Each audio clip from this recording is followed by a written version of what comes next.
بسم اللہ الرحمن الرحیم۔ کیا ناپاک کپڑوں میں سو سکتے ہیں؟ عدنان صاحب نے پوچھا ہے، جگہ نہیں بتائی کہاں سے پوچھ رہے ہیں۔ رات کو جس کپڑوں میں سوتے ہیں اس پر ناپاکی لگ کر سوکھ جائے تو اسے پہن کر سونے میں کوئی کراہت تو نہیں ہے؟ عدنان بھائی، کوئی کراہت نہیں ہے۔ کپڑوں کو پاک جو رکھنے کا حکم ہے نماز کے لیے، جب آپ نماز پڑھیں گے تو کپڑے پاک ہونے چاہیے، سونے کے لیے کپڑوں کا پاک ہونا ضروری نہیں ہے۔ دوران تہجد اذان شروع ہو جائے تو کیا کریں؟ نماز تہجد کی پہلی رکعت کے سجدے میں پہنچتے ہی اذان شروع ہو جائے تو کیا کریں؟ سیدہ طفیل: کچھ بھی نہیں کریں، نماز مکمل کریں، بس یہی کریں۔ چاشت اور اوابین میں فرق۔ میں نے سنا ہے کہ اگر چاشت کی نماز پڑھ لی جائے تو وہی اوابین کے برابر بھی ہو جاتی ہے، الگ سے اوابین کی نماز پڑھنے کی ضرورت نہیں۔ کیا یہ بات درست ہے؟ شہاب اظہار: دیکھیں، چاشت کی نماز ہی اوابین کی نماز ہے۔ یہ جو ہمارے ہاں مشہور ہے نا کہ اوابین کی نماز مغرب کی نماز کے بعد ہوتی ہے اور چاشت جو ہے وہ ظہر سے جو پہلے ٹائم ہوتا ہے 10 ساڑھے 10 بجے کا، یہ غلط مشہور ہے۔ صحیح حدیث میں آپ صلی اللہ علیہ وسلم نے حین ترمض الفصال، کہ جب گرمی جو ہے نا شدت پکڑتی ہے اور ذرا روشنی اچھی طرح ہو جاتی ہے، اس وقت جو نماز پڑھی جاتی ہے آپ صلی اللہ علیہ وسلم نے اسی کو تلک صلاۃ الاوابین، اسی کو آپ صلی اللہ علیہ وسلم نے اوابین کی نماز کہا ہے۔ تو اوابین چاشت ایک ہی نماز کے دو نام ہیں۔ البتہ مغرب کی نماز کے بعد 6 رکعت نفل پڑھنے کی الگ سے فضیلت ہے، وہ آپ صلی اللہ علیہ وسلم کی ایک الگ سے اس پہ فضیلت ہے، لیکن اس کو اوابین جو ہمارے ہاں کہا جاتا ہے تو وہ اصل میں اوابین ہے نہیں۔ وہ ایام 20 میں قضا روزوں کی نیت کرنا۔ اگر ایام 20 کے 3 روزوں میں رمضان کے قضا روزوں کی نیت بھی کر لیں تو کیا وہ ادا ہو جائیں گے؟ مسز ندیم کراچی سے: جی نہیں، وہ ادا نہیں ہوں گے۔ ایام 20 کے مستقل روزے ہیں، رمضان کی قضا الگ سے ہوتی ہے۔ اگر آپ ایام 20 میں قضا روزوں کی نیت کر لیں گی تو قضا روزے ہوں گے، ایام 20 کا ثواب نہیں ملے گا۔ اسی طرح یہ 10 محرم کو جو مستقل روزے کی فضیلت ہے، اس میں اگر کوئی قضا کی نیت کر لے تو قضا ہے، پھر وہ 10 محرم والا روزہ نہیں کہلائے گا۔ باقی بھی جتنے روزے ہیں، پیر اور جمعرات کا روزہ سنت ہے، تو ان سب میں یہی حکم ہے۔ ہمارے زمانے میں زنا کی توبہ کیسے ہو؟ محمد فائق صاحب بھوپال سے پوچھتے ہیں، اس زمانے میں زنا کی توبہ کیا ہے؟ یہی ہے کہ بس اللہ کے سامنے گڑ گڑائے، کیونکہ بہت بڑا جرم ہے۔ وَمَن يَفْعَلْ ذَلِكَ يَلْقَ أَثَامًا، قرآن کہتا ہے جو زنا کرے گا نا وہ بہت بڑے گناہ سے اس نے ارتکاب کیا۔ يُضَاعَفْ لَهُ الْعَذَابُ يَوْمَ الْقِيَامَةِ، قیامت میں اس کو بہت شدید عذاب دیا جائے گا۔ اس لیے بڑا سخت جرم ہے، ہلکا جرم نہیں ہے۔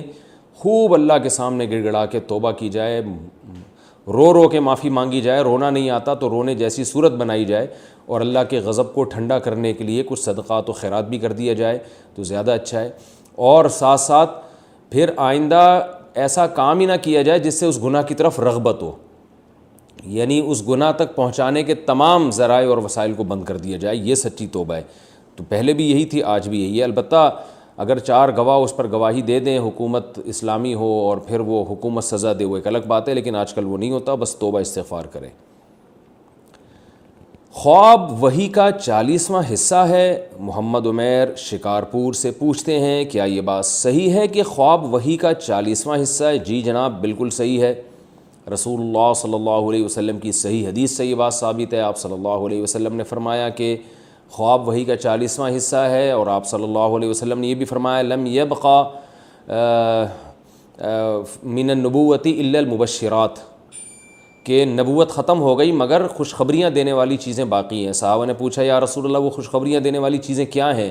آپ صلی اللہ علیہ وسلم نے فرمایا، الرؤیا الصالحہ، اچھے خواب۔ اور یہ بھی آپ صلی اللہ علیہ وسلم نے فرمایا، قرب قیامت میں مومن کے جو خواب ہیں وہ سچے نکلیں گے۔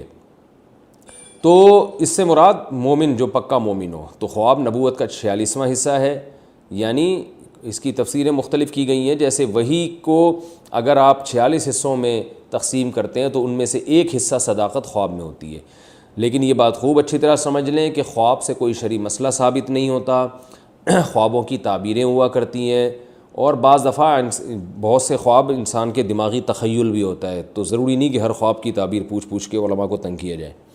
جنات چڑھ جائیں تو کیسے بھگائیں؟ اگر کسی پر جنات سوار ہو جائیں تو اس کا علاج کیا ہے, کیا تعویذ پہننا صحیح ہے؟ محمد فائق بھوپال سے. دیکھیے اگر ایک جن سوار ہو جائے تو اس کا علاج تو آسان ہے, 2 جنات سوار ہو جائیں نا تو پھر آپ ان سے کہیں بھائی ڈبل سواری ممنوع ہے لاک ڈاؤن کی وجہ سے. آج کل یہ بڑا اچھا موقع ہے.